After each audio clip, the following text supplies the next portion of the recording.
Loki season 1 left us on quite the cliffhanger as Sylvie killed He Who Remains and kind of created the multiverse. Season 2 picks up right where that left off as Loki, God of Mischief, tries to put the pieces back together. What's up, guys? Welcome back to the MontyVerse. We were able to see some of Loki season 2, and we are going to talk to you guys about it. Nikki, what did you think of Loki season 2, the stuff that we were able to see so far? Overall, I really enjoyed it. I think there's some really interesting ideas and through lines taking place directly after the last season. I think it's a lot less tighter, though, than the last season. I think some things got a little bit convoluted, but I liked the ideas, and there was a lot of stuff I did enjoy in it. Yeah, that's fair. I mean, I can see why some people are going to feel that way. I personally think that they do a great job of picking up the baton from the end of season 1 and continuing forward with that very fast-paced momentum and grandiose storytelling that they were establishing especially towards the end of season 1. And that's part of some of the stuff that I really loved about season 2 so far. It feels like they're taking big swings, and yes, there's a lot going on, but that's because the episodes demand your attention. But you have to pay attention to the main story because I think everything gets explained pretty well so far. I would say then, and I did feel this a little bit, I think things did get a little bit expository at times, where I feel like season 1, yeah, there was, mechanics of the TVA and the multiverse and time travel they had to explain. I thought it was just cleaner. It's all comprehensible here. I think it's just, a little bit much at times. Well, it's in direct contrast to season 1, right? Season 1 was boring bureaucracy. Everything was tight and there was no multiverse. There was a singular sacred timeline, whereas now we have birthed the multiverse, branches everywhere, the TVA in shambles. There's a line in episode 1 that really, I think, sets the tone for season 2 that I really love, said by Owen Wilson's Mobius M, that I think really shows the contrast to how the TVA was in season 1 and how the TVA has evolved in season 2 to kind of deal with the new problems that have arisen. No, and I think that makes sense. And I will say that it is interesting where it takes off directly from the end of season 1. And I think the directions it goes in are very much kind of the natural repercussions. So I thought that was a pretty good continuation in that regard. That's fair. And again, we haven't seen the entire season, so the things may be explained more tightly towards the end of the season that make the season as a whole more settled for you. Oh, I 100% agree and this is something that I think you had and I had said briefly, is that a lot of the stuff that's being developed now will hopefully have some sort of payoff later on. And I think that'll enrich a lot of what we've seen. It absolutely feels like things are being set up to have comeuppance at the end or have resolution at the end, which is how TV seasons work. So who knows? We'll see. But so far, I'm really enjoying the story for what it is. New characters. Oh my god. Let's just talk characters in general. Yeah. Quan is a scene stealer. God. His Obi Ouroboros is his name. Everyone calls him Obi. From the second that he descends upon the screen, he is a joy, and he's just wonderful. He just oozes charm. He's so naturally lovable. It's insane. I know. It's so hard because I want to talk so much without giving away anything. I know. But his character is delightful. That's the best way to describe him. Definitely. I think the best way is delightful and scene stealer. He's a joy, and he adds such a great differentiation between the amazing chemistry between Tom Hiddleston and Owen Wilson. And to throw him in there, it creates such a new layer of depth to the back and forths.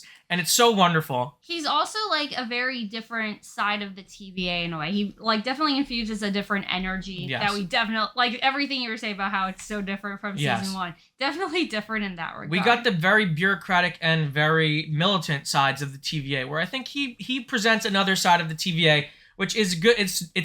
It's good to know that they exist. Yeah, I was gonna say he has quirks, but also a bit of hyper competency. Yeah. Before we get to the main players of the show, I do want to shout out Eugene Kaderos Casey, who definitely has a bigger role this season than he did in season 1, and I think he's so delightful as well. Oh, I loved him, and when I did my most recent rewatch of season 1, I forgot how entertaining and just the sheer awkwardness of him. But everyone he's very endearing. He's endearing. It's everyone kind of knows that person at some point in their work life. And I like the role he has here because it feels like it also still fits, even though it's enlarged. Oh, absolutely. It's a natural progression, right? It feels like they incorporate him so naturally into the story to give him a bigger role, and it just works really well for me. Speaking of bigger roles this season, I think Wunmi Masaku's Hunter B-15 definitely has a larger role to play this season than she did in season 1, even though her role got pretty big towards the end.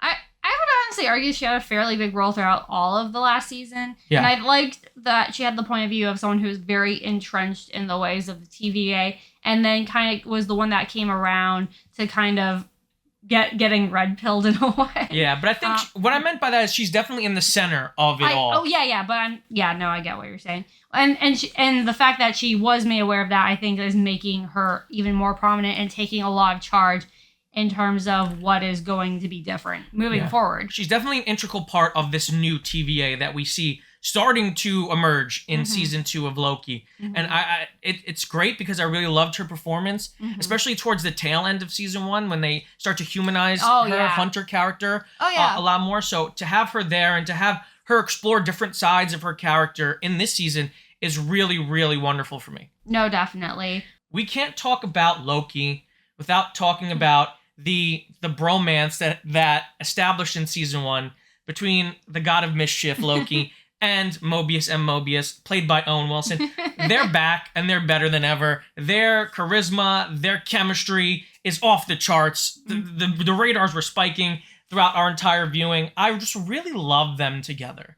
They're fantastic. And it's so weird because in a way, when you started last season, it was such a fish out of water for Loki in particular. And now it just feels like he's so ingrained in the setting now that it's not even jarring anymore. Yeah, because it feels like Loki has a glorious purpose now. It feels almost in the sense of, right, where season 1, it's still that lost Loki, that lost little boy who's always trying to, stand out and, get attention from people. Whereas this is like, no, he knows shit is bad. So he's trying to really give himself to this mission that him and Mobius are going through. And what's really great about their dynamic is there are times when Mobius is not the Mobius that we've known from season 1, that we're seeing different shades of that character. No, and I think, and this pretty much just goes without saying, is that he is very similar to B-15, is also keenly aware of how things were originally and where they came from. Yeah, so their dynamic shifts at times, which I find really, really interesting, and they play so well off of each other that there's what more is there to say? It's just, they're so good. And this sucks because I want to talk about it, but I'll keep it spoiler free. There's a very specific scene with the two of them that there's a lot of great scenes with some emotional depth to them, but there's one that maybe was almost meant to be a little more simplistic that had so much depth to me, where Mobius just brings up, both of them actually bring up some very profound existential points, and I'm just like, damn. I know exactly what scene you're talking about. And that really hit me. Yeah, absolutely. And you guys definitely will get more of that in our reaction video when we reacted to it, because I think we both know what scene you're talking about. Oh, yeah. So we'll go more in depth into that spoiler stuff once the show drops and once we're allowed to drop our reaction videos.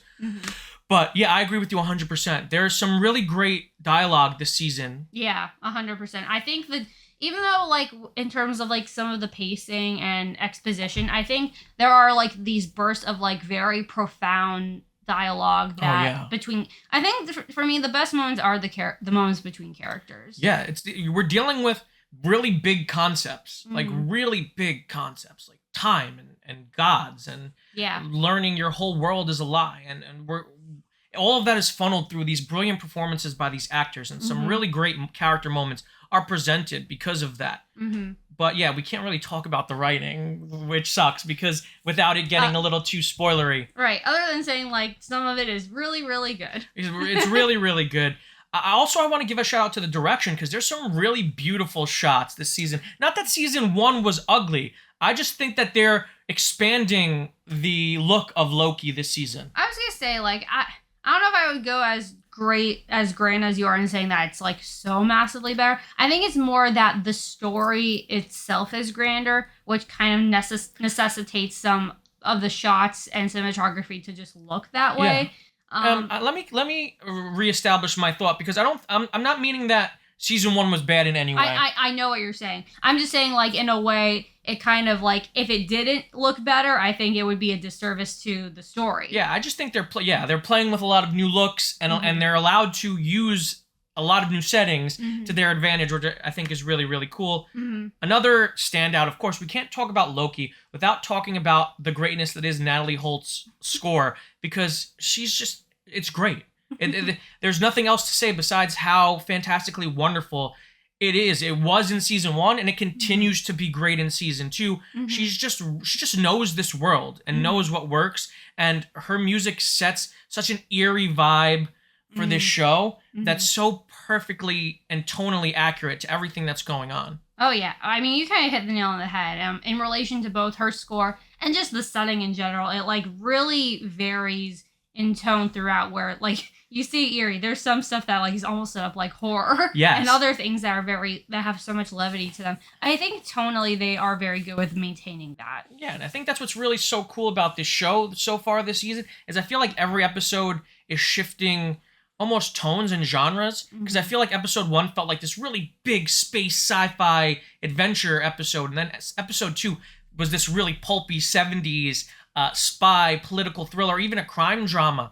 And I really hope they play more with genres as the season goes forward, because that's some of the best stuff I liked in these first handful of episodes. So, Nikki, what are your preliminary thoughts on Loki season 2 out of 5 key lime pie slices so far? Pie. Like I said, I do have some issues with it, but overall I did enjoy them, so I'm going to give it 3.5 slices of pie. Fair, pretty fair rating. For me, I'm enjoying the ride so far. I feel like everything is a natural escalation from what season 1 was. I like the story. We're getting into some really cool concepts now. Everything is hitting for me. The performances, the dialogue, the direction, the score. So I'm going to give this 4 key lime pie slices out of 5. But we both recommend that you definitely check out Loki season 2, dropping this Thursday on Disney Plus, because overall, I think you're going to enjoy it. Just like a slice of pie.